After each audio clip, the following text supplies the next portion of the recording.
formidable robot.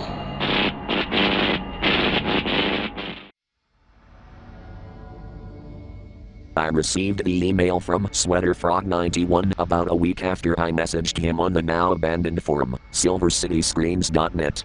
I was shocked at first to see their username pop up in my email. That account had been dead for a good couple years, so the fact I got so much as a ping from there was, what I thought at the time, a godsend. The short of it is that I'm an amateur vintage cartoon collector. I love finding even the smallest vestiges of animations lost to time, and the Silver City forums were a place for weirdos like me to exchange screen caps and clips of some of these cartoons.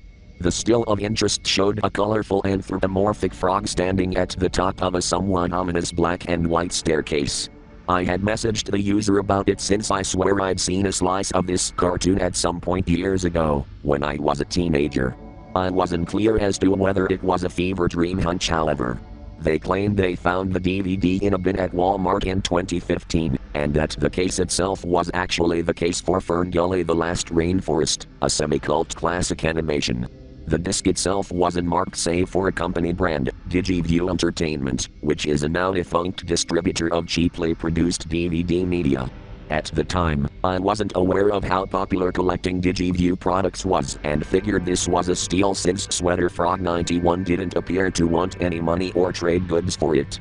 In the email, they mentioned they hadn't watched it more than once after initially grabbing it, because it gave them an off vibe, like it wasn't intended for viewing. But honestly, most of these old cartoons are like that. They're all weirdly toned and experimental. I would only read into their odd statement later, after I watched the cartoon myself and saw how beyond description it was myself. So SweaterFrog91 ended up mailing me the Ferngully case after some amicable discussion. Enjoy was all they left on the post-it note attached. I felt a certain excitement. There's a special feeling you get when you get to see something probably only a handful of people watched, like you're part of a special club. I set aside time on the weekend to grab some popcorn and sit down to enjoy it. As I loaded it onto my PC, I noticed the movie was only about 40 minutes long, which seemed about right. SweaterFrog mentioned that the movie ended rather abruptly, so what I had here was a partial recording or unfinished product. Either way, I didn't care due to the reasons I listed already. The next 40 minutes would prove to be one of the most surreal watching experiences I've ever engaged in, and this is coming from someone who's watched Pink Floyd's The Wall. Keep in mind, there were no opening credits, no publisher or creator attribution in the beginning. Just a single frame showing the Digiview logo for about 3 seconds, and a simple bubble font title card labeled Inkwell. The story revolves around a cartoon character named Phineas Frog, stylized as Frog with a PH. His home was set in an archetypal cartoon world that was stylized similarly to Who Framed Roger Rabbit, with wacky physics and gags permeating every facet of the setting. Phineas receives a letter in the mail. It's sticky and covered in what appears to be ink, and is written by his grandfather from the titular town of Inkwell. The letter rambles on about Phineas having not visited his grandfather in some time, which he seems somewhat confused by as he can't remember the last time he even visited the town. Nonetheless, the adorable amphibian decides it's time for a change of scenery. The first half revolves around Phineas navigating a series of light-hearted gags involving other characters, sometimes lasting up to 3 minutes per bit. It's your usual goofy affair. Phineas getting into a fight with some hooligan cats, stumbling through a butcher's shop and eating a variety of meats, landing in the sewers and sliding through a secret maze-like water park. It was well animated, and done in a markedly traditional style, though I can't say I've ever seen a style similar to it before. The curious thing about the overall atmosphere at this point is that the characters seemed to be, not necessarily aware they're in a cartoon, but comfortable with the idea that their world is inherently cartoon-like. Some bits would end with the characters chatting normally afterward, implying through exposition that their kind believed that everyday life was kept routine by performing these bits, be it for fortune, good health or otherwise. I didn't think much of it at the time like any of the other weirdness, but I felt it was a novel idea that wasn't quite explored as often. Maybe the dip in Roger Rabbit or Space Jam's logic to an extent, but nothing that really investigated the nature of cartoons. Around the 25-minute mark, Phineas reaches a skylifting platform run by a wacky duck character. No prizes for guessing the inspiration there. The two banter a little, with Phineas being oblivious to the duck's romantic gestures. She keeps urging the frog to play a bit with her sometime, to see where it goes, but Phineas denies her every time in favor of chatting about his comical yet boring daily habits. She reluctantly gives him a pass to go on the lift, crossing a massive chasm between his hometown and Inkwell. Phineas for the first time in the film shows subtle fear as he boards the lift. The chasm below is gaping and black, and for some repeating frames of animation, there is no sound but the creaking of the metal box as it crosses over. At this point, I decided to grab a snack from the kitchen, seeing as the transition didn't seem to be finishing anytime soon. It was a strange feeling, having this nagging feeling that you've seen this all before. Subtle twinges of nostalgia you can't quite name. I was pretty surprised when I came back 5 minutes later and saw that the scene was still going. Phineas was now lounging on the side of the lift, looking straight ahead and occasionally down to the chasm below. He looked pensive, unusually so for a cartoon character. I said to myself, now that's just silly, as I sat back down, not bothering to fast forward the film. I was entranced by how art house this felt. Call me pretentious all you like, but I honestly prefer these cartoons to the newer ones where there's too many goals, a quota the animators are trying to meet. Despite the film's veil of mystery and strangeness, it felt passionate and full of life, with an added layer of believability to the characters I wasn't completely aware of. Phineas finally arrived at the borders of Inkwell. No idea why the title card was spelled missing an L, but it could be chalked up to an editing mistake by DigiView. Notably, the color was drained from everywhere, except for the lift he disembarked and Phineas himself, who was still a lively mix of green and purple. The sounds themselves took on a more muted tone as well, save for Phineas's voice. It seemed this portion of his world was subject to older cartoon laws, where everything is grainy and more musically inclined. The buildings in the background jiggled and danced to an invisible chorus somewhere in the distance. Fire hydrants sang little tunes to themselves to the beat of the frog's footsteps. The sun itself was a cherubic face guffawing as it shot beams of light in random directions. The whole thing felt like an eternal musical number people could randomly join and leave whenever they felt. And strangest of all were the inhabitants of Inkwell. They were all more classic in design, a sort of hodgepodge of random objects with legs and faces, vague animal hybrids with large toothy grins and seedy eyes. All of them were black and white, same as the town. At this point Phineas looked visibly unsettled, and I don't blame him. A wisp of smoke with a wide smile and a business suit spun around him with wiggling noodle arms, singing a little rhyme. Keep in mind by this point, the animation style has switched from the initial highly stylized painting-like motions to a style reminiscent of Felix the Cat. Everything is overly simplified and more pen and paper in style. Would you like a dog, a pencil, a house, a blender? He taunts, spinning around the poor frog and whistling through his ears rhythmically. Phineas politely refuses and continues to wade through a collection of progressively stranger cartoon folk, stopping to occasionally ask where his grandpa's address was since he didn't know it by heart. This part of the film wasn't filled with many funny gags or bits. The passing characters kind of just used Phineas as a prop for their own furtive and arbitrary sketches. One bit ended with Phineas uncomfortably morphing out of the shape of an umbrella and stumbling off, visibly perturbed by the walking-talking radio head that did this to him. A trail of black liquid follows behind it. After a few minutes of confusion, he sadly settled onto a sidewalk ledge where a female tune approached him. Her design was reminiscent of Betty Boop in some aspects, which wouldn't be so strange if she wasn't the only humanoid cartoon in town. She had huge circular eyes, a flippy swirl of hair, and a short swinger sort of dress. Her voice was tiny and cutesy, an overly exaggerated tone of innocence. We'll call her Bessie. Bessie looked down at Phineas with her black eyes and quietly asked if he's lost. He responded with a yes, and she asked who he was looking for, never once taking her abnormally large eyes off him. Phineas clarified his situation, and the lady smiled and gestured towards a jiggling gray building at the end of the block. Its pupilless window eyes gazed back at them, winking suggestively. He asked, "How do you know my granddad?" Is he a friend of yours? To which she replied, He's family to me too. Behind me, a tree branch smacked against the bedroom window, startling me into turning around. As I turned back towards the screen, I thought I saw Bessie gesture at her face, wiping away a black tear. I tried rewinding to see her do it again, but apparently I imagined this as all she does is watch Phineas strut off to the jazzy hum of the world. The girl vanishes into the backdrop in a smooth liquid motion. By this point I'm utterly entranced by the film. It's only been about 30 minutes maybe, but I feel like I've been watching for hours and hours. I've never seen a cartoon that felt this rich to me, that could engage the viewer with its nuances and implications in such a way. I know I'm rambling here, but hopefully by the end of this retelling, you'll understand why I had to know what was at the end. It was 11:44 p.m. in real world time. There was a storm brewing outside as I cozied up on the couch watching this strange cartoon, with wind-whipping raindrops at my window.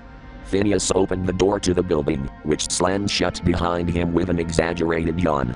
The muffled audio was becoming increasingly staticky as he approached a series of labyrinthian hallways which disobeyed normal geometric conventions.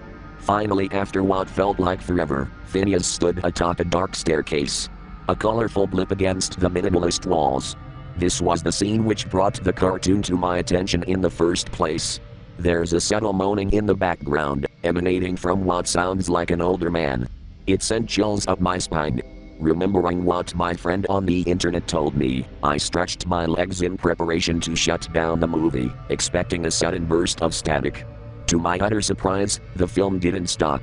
41 minutes, that's where it was supposed to end. The little media player bar was still running. But apparently there was more content to be viewed.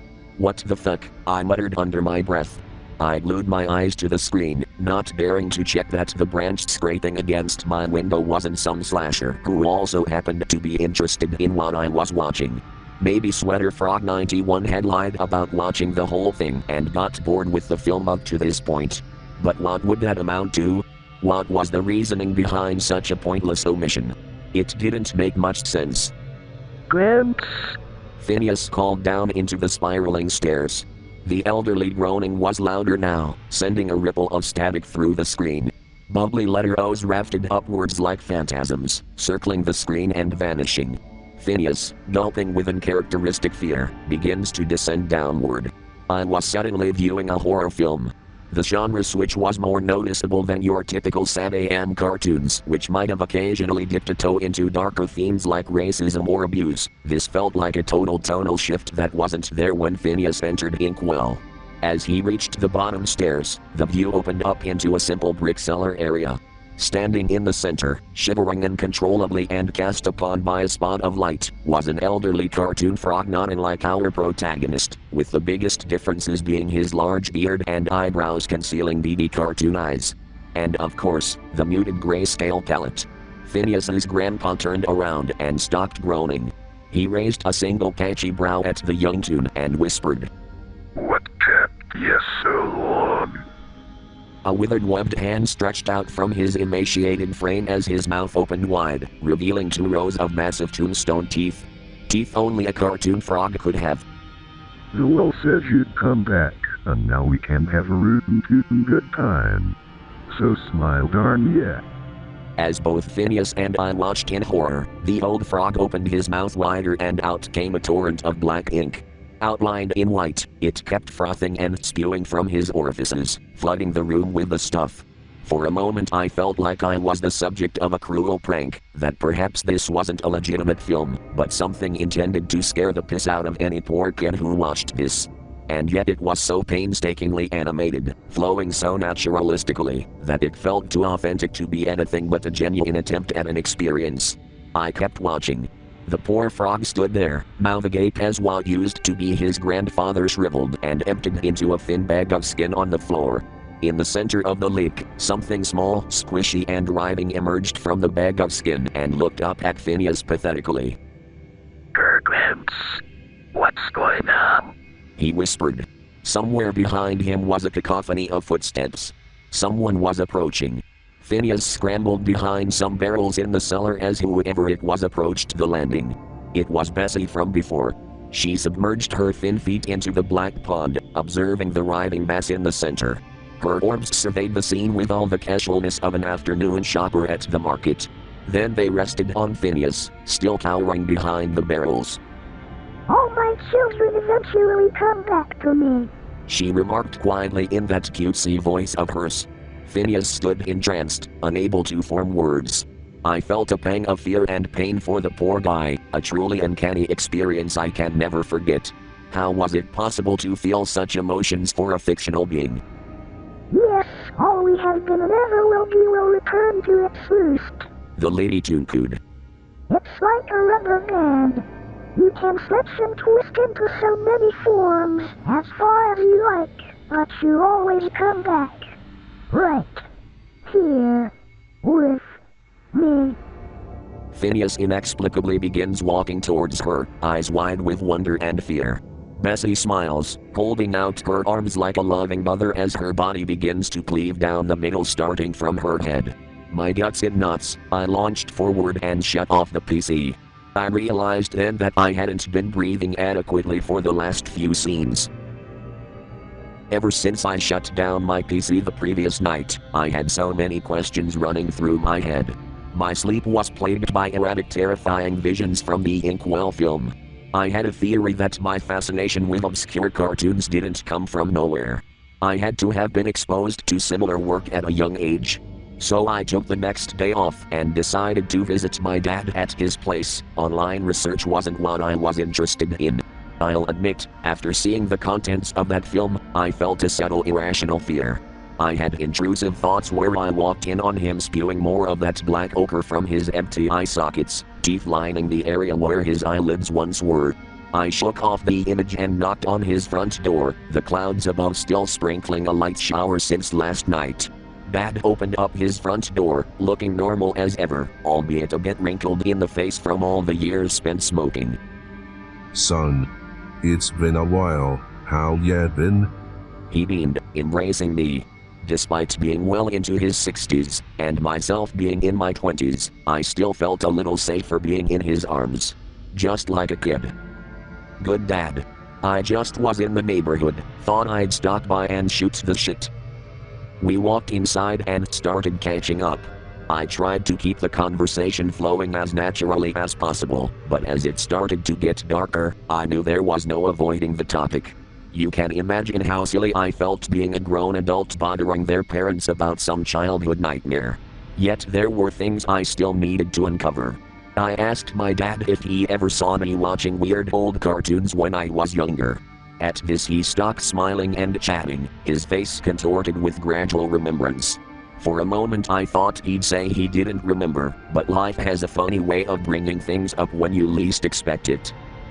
Yeah, actually. I remember when we had that old player, we'd plug it in and let you go nuts with your cartoon collections. You used to watch a lot of Looney Tunes, remember? Yeah, I remember kind of. Wasn't I around 13 or 14 at the time? No, actually. I think you were around 5 at the time. It was probably sometime around 2000 or 2001. You stopped watching cartoons roughly around that age. I don't blame you though. Dad shook his head, furrowing his brow and further remembering. You actually did have that cartoon with the talking chicken on quite a bit at that age. Watched it non-stop even. I never actually checked to see what it was about back then. No, I just saw the title card and left you to watch while your mom went to work and I drafted my novels. I think I was the one who actually got rid of it in the first place. It had a frog in it, right? A frog with a sweater? No, it had a chicken with a sweater. Charles the chicken, or some shit. No Dad, that was a frog. It was a cartoon called Inkwell, and it had a frog. Well, I'm telling you, your pops ain't that old. It was called Inkwell, but the main character was a chicken. It was starting to click. This was the same disc I had from childhood. What were the goddamn odds? I had no reason to believe Dad was lying about that, especially if he was going through all the trouble to remember these obscure childhood memories of mine. What happened, Dad? What made you get rid of it? He shifted uncomfortably for a moment, perhaps not knowing exactly why himself. I don't know. There was something unpleasant about that cartoon.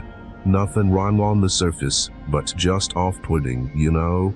As a young father, I thought that kids shouldn't obsess over anything like that.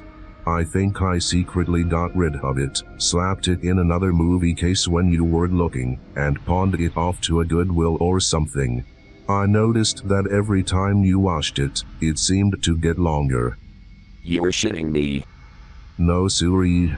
This must have been broken or something, because some days you'd be watching, it turned to static after 6 or 7 minutes. And then later you'd pop it in, and the movie would have an extra 5 minutes or so to watch. Really weird. Have you ever seen anything like that before? No. Yeah, me neither. But that show had your attention like it was a real person. Honestly, sometimes you'd have staring contests with some of the characters. I think it was giving you nightmares some nights, but you didn't seem to remember them when you woke up, nor did you talk about it with us. But you were obsessed with it. That's when I knew it was time to give it up. I decided to email SweaterFrog91 again, with intent to make them confess. They knew the film increased in content with each viewing. They owned the damn thing for several years before sending it to me. That, coupled with their esoteric reasoning behind not watching it more than once, gave me reason to believe they were lying through omission. To sweaterfrog91@gmail.com. From k@gmail.com. Subject, time to come clean about Inkwell. Hey, I know you saw the rest of the film. There's no way you didn't get curious at all during the 4 years you had it. I just want to know what you saw, and why you decided to keep it from me. I owned the disc when I was a kid and watched it on repeat for a long time before we got rid of it, so spill. K. Sent April 15, 2019, 9:35 a.m. To k@gmail.com. From sweaterfrog91@gmail.com. Subject reply, Inkwell. Look, I genuinely didn't mean to trick you, I just didn't know how else to approach you about it. Truth is I watched that flick about 3 times in its entirety before racking my brain about what to do. Posting it to the Silver City seemed like the only logical step. I didn't expect anyone to care enough to contact me about it, and I just figured if they did, it'd be something they'd ignore and throw away after getting bored with it. I mean, think about how nuts this whole thing is. A DVD cartoon, animated and written by God knows who, distributed by a now dead company, and passed around by hand till it eventually gets lost again, and then gets found by the guy who originally had it. It sounds like the plot to a cheesy internet campfire story, right? Well, I swear I didn't even know it was you. You seemed enthusiastic about trying it. I figured there was an off chance you'd get a kick out of it. Now I just feel like a dick. I don't know. It's pretty messed up imagining how many more kids may have seen those scenes before I even picked it up. It only takes 5 to 6 viewings to get the whole story. It transitions from this really beautiful crafted animation to a black and white hellscape so slowly, you almost don't even notice till it's too late. Every time I finished, I was left feeling sick, like I let something into my house by indulging it. To this day, I don't know why I did it at all. I am sorry you were that troubled by it. Obviously you got to the point of no return, so I don't expect you to back out of this. But I included a crop screen cap of the final scene with the main character of my personalized viewing. He was a cat last time around, and that weird girl at the end. I promise that it's the final scene before the whole thing resets and has to be viewed again before you can see more. Do whatever you want with the disc, with my email, with anything. I just want to give you a chance at personal closure, because I know for a fact we are never going to figure out what the hell is wrong with that disc. Sometimes we can't control whether or not we get closure on that sort of thing. Warm regards, a friend, spelled with a PH. Sent April 15, 2019, 1:02 p.m. I've been racking my head over what's happened, trying to find some semblance of rationality. But my mind keeps wandering back to the final image sent to my inbox. It's seared into my vision like ghosts in a CRT. The nightly terrors are becoming more frequent as I'm visited upon by the nebulous infinite void dwelling beneath and around Inkwell. Therapy is starting to look like a strong option to me. According to Sweater Frog, after the girl in the basement splits into two, she turns into that thing from the screen cap. A living fractal of ink, spreading outward like a spider. And then there's that text overlaid hastily on the screen, as if edited in post. It's hard to make out almost because the pic is so screwed up. But what the fuck does it mean? Was someone at DigiView responsible for this, a schizophrenic editor or disgruntled animator perhaps? For a brief moment, I even considered I was being recruited by some clandestine group of lost footage enthusiasts. As hilariously implausible as that would be, it's also terrifying to linger on. But with the way everything is set up, I keep going back to the notion I had in the beginning about this cartoon world feeling organic, breathing like a living thing. The fact that the main characters swap with each successful viewing as if in a cycle. The seething horrific truth of Inkwell hiding beneath the guise of a kid-friendly cartoon. The Betty Boop-esque character who is the last thing you see before the film truly ends. The final scenes in the film were locked away in my childhood's mind, waiting to spring out of the locked box of the subconscious when I least expected it. I've gone back to take a few screen caps of a few scenes, some for personal research and some for posterity. But I don't think I'll be going back to finish the cartoon myself. To see Phineas standing there, a bead of ink trailing from his eyes as a vignette closes around the approaching fractal. And as far as I know, nobody will believe me about this. I'm only typing this up as a reminder that this did happen to me, and most likely to a bunch of other people who simply can't, or don't want to, remember. To everyone else this is just another campfire story. To me it's childhood trauma, buried and repackaged for viewing.